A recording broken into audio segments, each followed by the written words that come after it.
ఎస్టీలకు ప్లాట్లు ఇచ్చేందుకు లేఅవుట్లు వేస్తే ప్రభుత్వం మారగానే రాళ్లు పీకి ఊటు కాలువలో వేసిన ఘనత టీడీపీ నాయకులదని జెడ్పీటీసీ సభ్యుడు బందెల వెంకట సుబ్బయ్య అన్నారు. నెల్లూరు జిల్లా ముతుకూరు మండలం బ్రహ్మదేవంలో వైఎస్సార్సీపీ నాయకులతో కలిసి వెంకట సుబ్బయ్య మీడియా సమావేశం ఏర్పాటు చేశారు. టీడీపీ నేత కొత్తపల్లి రమేష్ కుమార్ చేసిన వ్యాఖ్యలను ఖండించారు. వైఎస్సార్సీపీ ప్రభుత్వంలో ఎస్టీలకు మొదటి ప్రయారిటీ ఇస్తూ ఫ్లాట్లు కేటాయించామని, తరువాత మిగతా కులాల వారికి ఇళ్ల స్థలాలు ఇచ్చామన్నారు. ఎంపీటీసీగా సర్పంచ్గా పనిచేసిన మీరు గిరిజనులకు ఏమి చేయకపోగా పేదల కోసం పనిచేసే తమ నాయకుణ్ణి విమర్శించడం హాస్యాస్పదంగా ఉందన్నారు. తమ ప్రభుత్వంలో కేటాయించిన ఇళ్ల స్థలాలు ఎస్టీల చేతిలో ఓ ఆస్తిలా ఉందన్న బందెల ఊటు కాలువలో పడేసిన రాళ్లు నాటి లేఅవుట్ వేసి గిరిజనులకు ఇల్లు కట్టించాలని సూచించారు. ఈ కార్యక్రమంలో దేవస్థానం మాజీ చైర్మన్ కట్టా సుబ్రహ్మణ్యం, మాజీ సర్పంచ్ వెంతోటి సుధాకర్, నాయకులు షేక్ బషీర్, షేక్ జమీల్, ఉప్పల సీనయ్య, నెల్లూరు రామయ్య తదితరులు పాల్గొన్నారు.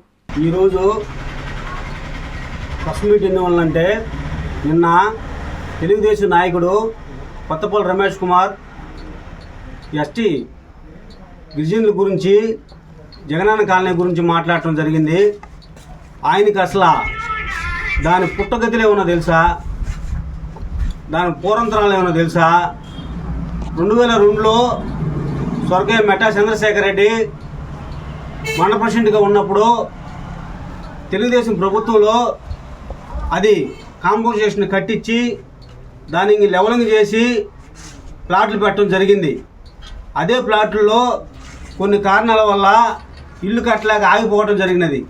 తర్వాత 2014లో తెలుగుదేశం గవర్నమెంట్ వచ్చిన తర్వాత ఇదే రమేష్ కుమారు ఒకసారి సర్పంచ్గా, ఒకసారి ఎంపీటీసీగా బ్రహ్మదేవ్ పంచాయతీలు ఎలగబెట్టాడు. ఆయన చేసింది ఆ గిరిజనులకి ఇళ్ల పట్టాలు ఇవ్వకుండా ఆయన వరకే ఆయన అంశులకు ఇళ్ల పట్టాలు ఇచ్చి 5 ఏళ్ళు కాలక్షేపం చేస్తూ ఆయన ప్రభుత్వం అప్పుడే రెండు సార్లు ఒకసారి ఎమ్మెల్సీగా ఉండి మంత్రిగా అయిన ఆయన ప్రభుత్వంలో ఒకరు కూడా పట్టాలు ఇవ్వడం జరగల. ఇప్పుడు ఆయన మాట్లాడటం ఆశ్చర్యపోతంగా ఉంది. ఆ కాలనీలో ముఖ్యమంత్రి అయిన తర్వాత, జగన్మోహన్ రెడ్డి ముఖ్యమంత్రి అయిన తర్వాత మేము కాలనీలో 120 ప్లాట్లు ఇస్తూ మరియు కొంత అడ్జస్ట్ చేసి సాలనోళ్ళకి ప్లాట్లు కేటాయిస్తూ ఎస్సీలకి ఒక విధంగా, ఎస్సీలకు ఒక విధంగా, పొరవలకు ఒక విధంగా ఇవ్వాల. ఫస్ట్ ఎస్టీలకు ప్రిఫరెన్స్ ఇచ్చి, తర్వాత రెండోది ఎస్సీలకు ఇచ్చి, మూడోది ఇతర క్యాస్ట్లకు ఇచ్చి వాళ్ళకే ముందు మేము ప్రిఫరెన్స్ ఇచ్చేది తప్పక వాళ్ళకి ఎంత పర్సెంట్ జరగల. నీ టైంలో జరిగింది. నువ్వు ప్లాట్లు ఇస్తే బెంగళూరులో ఉన్న వాళ్ళకి నీ తమ్ముళ్ళకి ఇచ్చుకున్నావు తప్పక పొరవ నువ్వు ఎస్టీలకు ఇవ్వలా. ఒక ప్లాట్ అయితే ఇల్లు కట్టిలా. నువ్వైతే 2 అంతస్తుల బిల్డింగ్ కట్టించుకున్నావు. మిది మీద మిది కట్టావు చాలు. నువ్వు కట్టినందుకు మాత్రం కొరవాళ్ళకి ఇల్లు పడలే. ఆ ప్లాట్లలో కాకాన గోవర్రెడ్డి ఎమ్మెల్యే అయిన తర్వాత, మంత్రి అయిన తర్వాత ఒక్కొక్కరికి అంత ఖరీదైన ప్లాట్లు ఇచ్చిన తర్వాత వాళ్ళు ఇల్లు కట్టుకుంటే ఈరోజు నువ్వు ఓర్చుకోలేక, నీ నాయకులు ఓర్చుకోలేక ఈ విధంగా గోవర్రెడ్డి గురించి నువ్వు మాట్లాడటం ఆస్పదంగా ఉంది. ఇప్పుడు ఏంటంటే నువ్వే ఒప్పుకున్నావు 13 లక్షలు అమ్ముతుంది అని. ఇప్పుడు వాళ్ళకి ఒక ప్రాపర్టీ ఉన్నట్టే కదా చేతుల. 13 లక్షలు ఎస్టీకి వచ్చిందంటే వాళ్ళు ఎంత సంతోషపడినట్టే కదా. ఏ రోజైనా నీ గవర్నమెంట్లు ఇచ్చినావా? ఏమైనా నువ్వు చేసినావా? నువ్వు చేసిన దాఖలు ఏమైనా బ్రహ్మదేవ్ ఉన్నాయా? మేము చేసాం. ఇంకా ఇల్లు కట్టుకున్నారు, లైట్లు వేసాం, ఈ నీళ్ళ కుళాయి కనెక్షన్ ఇచ్చాం, రోడ్లు వేసాం. ఇన్ని చేసిన తప్పక ఇంక నువ్వు చేసిన పాపాన్ని ఏమి పోలా. అదేవిధంగా మేము బ్రహ్మదేవ్ పంచాయతీలో 3 లేఅవుట్లు ఇచ్చాం. 76 ఇళ్ళు ఈదరుల పాలనలు ఇస్తే 34 ఇళ్ళు ఎస్టీలకే కట్టి ఇచ్చి వాళ్ళు గృహప్రవేశం చేయడం జరిగింది. పొరవాళ్ళు కట్టుకోవాల్సినట్టు ఆగిపోండి. అది సాలదని బ్రహ్మదేవులో ఉన్న హై స్కూల్ కాంపౌండ్లో ఉన్న ఎస్టీలకి సచివాలయం పక్కనే లేఅవుట్ పెడితే 70 ఇళ్ళు శాంక్షన్ చేసి మేము పట్టాలు ఇస్తే రాత్రి రాళ్ళు పెరిగి ఊటు కాలంలో వేసిన చరిత్ర మీ నాయకులది. నీకు తెలియదు అది? నువ్వు బ్రహ్మదేవులో లేవా? నీకు తెలియదా? నువ్వు ఈరోజు మా నాయకులు తినేశారు, గిరిజనుల డబ్బులు తినేశారు అని అంటున్నావే. ₹1 తినేట్టు నిరూపిస్తే నీకు దమ్ము ధైర్యం ఉందా? నిరూపించగలుగుతావా? చేయగలుగుతావా? చేస్తే నువ్వు ఏం చేయమన్నా మేము చేస్తాం. నువ్వు ముందుకు వస్తావా? రా. అదేవిధంగా ఈదరాపాలెంలో చెప్పావు కొంతమంది దళారులు డబ్బులు చేతులు మారినాయని. ఆ రోజు లేని గవర్నమెంట్ రేట్ లేని డబ్బులే ఎక్కువ మేము ఆర్టీఓ దగ్గర బతిలారి మా మంత్రి కాకాన గోవర్ధన్ రెడ్డి గారు చెప్పించి 4 లక్షలు ఎక్స్ట్రా పెంచిచ్చి వాళ్ళ రైతుల అకౌంట్లో డబ్బులు కూడా కట్ చేసాం. ఇంకా దళారులకి డబ్బులు ఎట్టు వస్తాయి? దళారులు ఏమన్నా వాళ్ళ చేతిలో నుంచి మార్చుకున్నారా డబ్బులు తీసుకునే దానికి? నీకు చెప్పేదానికి సిగ్గుకోలేదు ఆ మాట.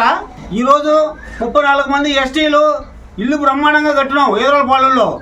ఈ జగనన్న కాలనీలో చూస్తే కొన్ని ఎస్టీలు సంతోషంగా ఇదయ్యారు. అంతలోకే గవర్నమెంట్ మారిపోయింది తప్పక అవి ఆగలా. మేము ఆపాలని లేదు, వాళ్ళకే ముందు ప్రిఫరెన్స్ ఇచ్చాం తప్పక. అదేవిధంగా బ్రహ్మదేవులు ఇంతలో సచివాలయం కట్టామే, అది నీకు తెలియదా? అది 90 సెంట్లు అంటున్నావే, 90 సెంట్లో 20 సెంట్లేనని చెప్పి మాట్లాడుతున్నావు కదా.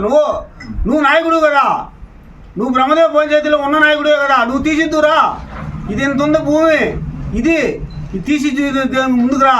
నీకు దమ్ము ధైర్యం ఉంటే రా, మేము వస్తాం. ఏడకి రమ్మంటావు చెప్పి పిలుసు, మేము వచ్చేదానికి సిద్ధంగా ఉన్నాం.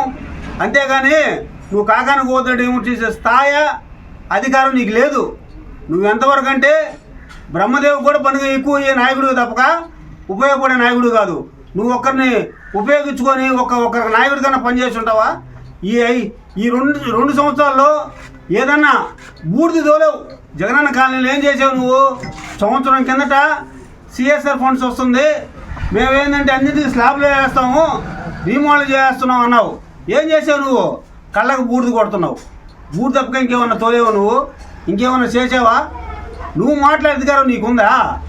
ఇదే విధంగా ఎట్ట మాట్లాడి నేర్చుకో తప్ప ఏదంటే అది మాట్లాడటం, ఏదంటే అది చేయటం ఇది నీకు మంచి పొత్త కాదు, నీ నాయకులకు మంచి పొత్త కాదు. అదేవిధంగా ఆడ ఇచ్చిన ఎస్టీలకి సచివాలయం పక్కన 70 ప్లాట్లు ఎస్టీలకి మేము పట్టాలు ఇచ్చాం. అవి రాళ్ళు పెరిగారు కదా, అది ఇచ్చే ధైర్యం నీకుందా? నీకు దమ్ముందా? వాళ్ళకి తీసేయగలుగుతావా? వాళ్ళకి ఇల్లు కట్టగలుగుతావా? ఇంకా 3 ఏళ్ళు ఉంది, ఇల్లు కట్టు, మేము సంతోషపడతాం. మాలో కూడా ఏమైనా తప్పులు ఉంటే సర్దిద్దుకుంటాం. ఇంతేగాని నువ్వు తెలియకుండా మాట్లాడటం నీకు ధర్మం కాదు. ఇది నీకు ఫస్ట్ చెప్తాము. ఇదే విధంగా మేము ప్రపంచ స్థాయి రోబోటిక్ సర్జరీలు మన నెల్లూరు నారాయణలో 26 సంవత్సరాల సంస్థాగత అనుభవం, సాంకేతిక ఆధారిత వైద్య సేవలు, ప్రామాణికత, నాణ్యత మరియు నిబద్ధత, అధునాతన 3D high definition visualisation, surgeon పూర్తి నియంత్రణలో పనిచేసే multi articulated robotic arms, millimetre స్థాయి ఖచ్చితత్వం, మెరుగైన ఎర్గోనామిక్స్ మరియు స్థిరత్వం. Narayana robotic surgery. తక్కువ నొప్పి, తక్కువ రక్తస్రావం, వేగంగా కోలుకోవడం, త్వరితంగా డిశ్చార్జ్. నెల్లూరు పరిసర ప్రాంత ప్రజలకు అందుబాటులో కలదు.